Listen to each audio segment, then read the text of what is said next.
Hello everyone, this is Lady May, a day in my life as a soon-to-be mom.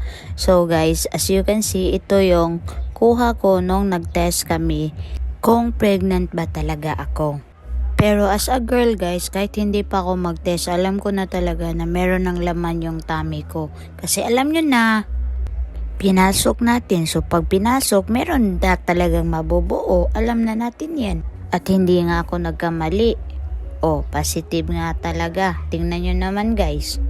Anyways guys, habang nagtetest ako guys, sobrang ingay talaga ng partner ko nito. Sabi, hindi yan tama, mali yan, hindi yan ganyan, hindi yan ganyan. Sobrang ingay talaga guys, kaya minute ko na lang yung boses niya. Nga pala guys, pasensya na sa kuha kasi hindi talaga siya good condition. Kaya tungod na lights ang akong camera nga nagamit.